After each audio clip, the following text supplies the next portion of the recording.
dilihat Indonesia 100 tahun lagi dari depan, kemudian ingin berkaca ke spion ke belakang, kemudian ada, oh ini ada makam yang abad ke-14, namanya Al-Anu, Al-Anu. Berarti Islam datang ini bukan abad ke-15 Wali Songo, ada ini yang lebih dulu, Al-Anu. Berarti yang disebutkan bahwa para imigran datang abad 19 itu salah. Yang benar dia datang pada abad 14. Ini implikasi yang akan terjadi di masa depan. Simpang siurnya sejarah, semrawutnya sejarah.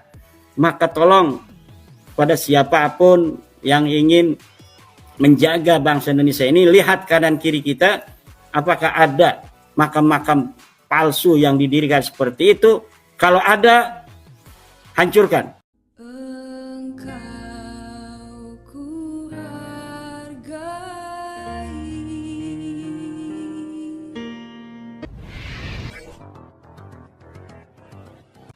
Oke, Kiai, ini kan masalah nasab, ada problem. Tidak hanya masalah nasab, ini kan ada banyak sekali nih kuburan-kuburan palsu, kuburan-kuburan yang dibuat, kemudian katanya berdasarkan mimpi dan lain sebagainya. Ini implikasinya seperti apa ini? Antara kemudian nasab, kemudian juga implikasi untuk masa depan ini, Kang Mas.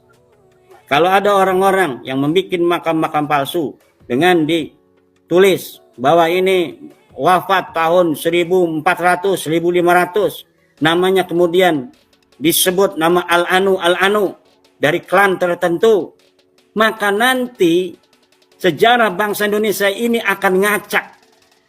100 tahun lagi kita melihat Indonesia ini katanya di dalam buku yang menyebarkan Wali Songo pada abad ke-16, menyebarkan Islam di Indonesia, Wali Songo abad 16, abad 15. Kok ini ada kuburan Al-Anu, Al-Anu yang ada di abad 14.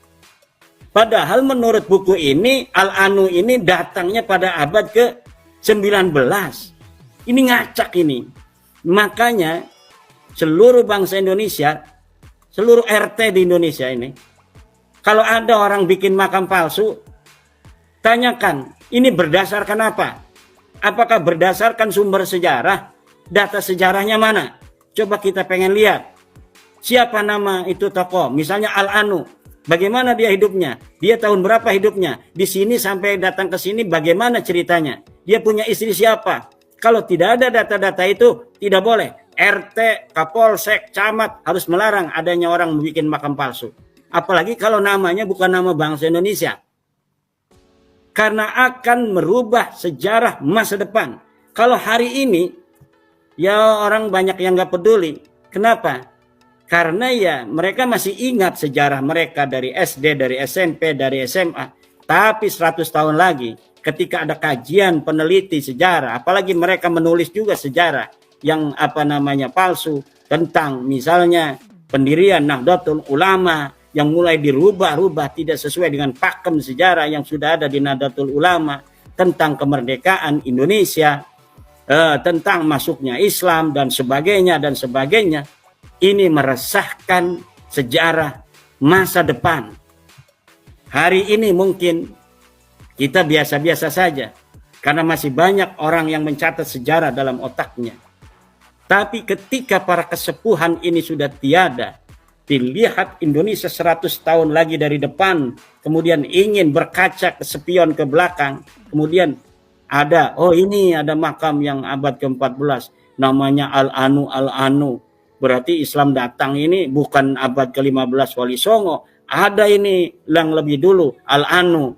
Berarti yang disebutkan bahwa para imigran datang abad 19 itu salah. Yang benar dia datang pada abad 14. Ini implikasi yang akan terjadi di masa depan. Simpang siurnya sejarah, semrawutnya sejarah. Maka tolong pada siapapun yang ingin menjaga bangsa Indonesia ini, lihat kanan kiri kita, apakah ada makam-makam palsu yang didirikan seperti itu. Kalau ada, hancurkan. Ada makamnya asli misalnya, tapi namanya berubah. Tadinya Mbah Ireng, sekarang jadi Al-Anu.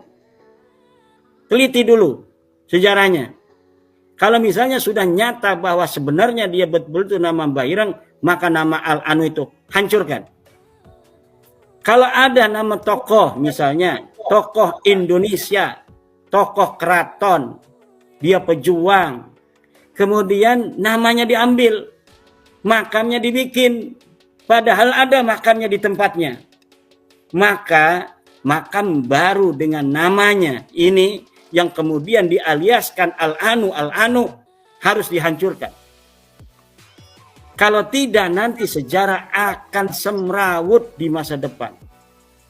Bagi yang sudah melakukan itu, bertobatlah. Ayo kita hidup seuyunan. Buat apa kita membuat sejarah-sejarah palsu? Toh kita akan mati. Nanti untuk siapa? Untuk manfaat kita. Manfaat apa kitanya mati? Kita akan dimintai pertanggungjawaban oleh Allah. Weh, untuk anak-anak saya, supaya anak-anak saya mulia, dimuliakan di tanah Indonesia ini. Iya, kamunya, tapi dihajar oleh malaikat nanti.